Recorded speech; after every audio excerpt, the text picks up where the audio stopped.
Reda Bellach, vous êtes porte-parole d'Unité Île-de-France.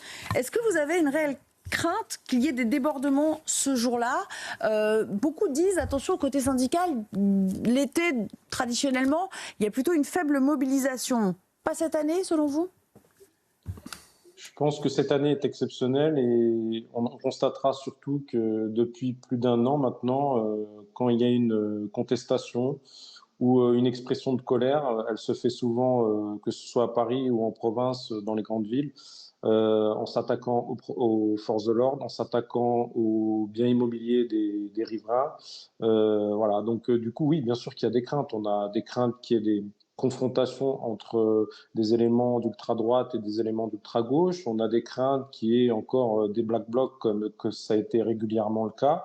Juste avant les européennes, on n'en a pas trop parlé parce que les médias étaient plus tournés sur le politique, mais tous les soirs, juste avant les européennes, tous les soirs, absolument tous les soirs sur Paris, vous aviez des groupes qui se réunissaient place de la République, des mini-groupes si on peut appeler ça des mini-groupes de 300 à 800 personnes se formaient et on basculait en violence urbaine. Ils s'en prenaient aux forces de l'ordre, ils s'en prenaient au mobilier. Donc oui, il y a des grandes craintes.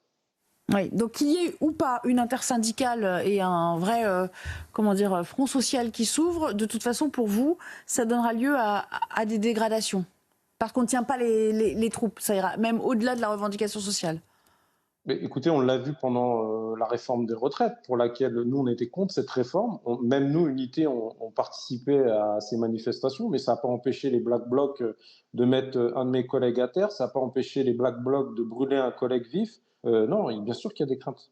On vous a déjà donné des consignes sur le dispositif ou des indications sur le dispositif, parce que c'est dans 3 jours là, qui sera en place notamment pour Paris, pour protéger quand même cette institution qu'est l'Assemblée nationale? Bienvenue dans notre monde, hein, parce que vous savez, maintenant, on navigue à vue, on a les informations quasiment 24 heures avant au niveau du dispositif. On rappelle systématiquement les collègues des compagnies d'intervention, les CRS ou mes camarades gendarmes, et du coup, on n'a pas de visibilité sur le dispositif.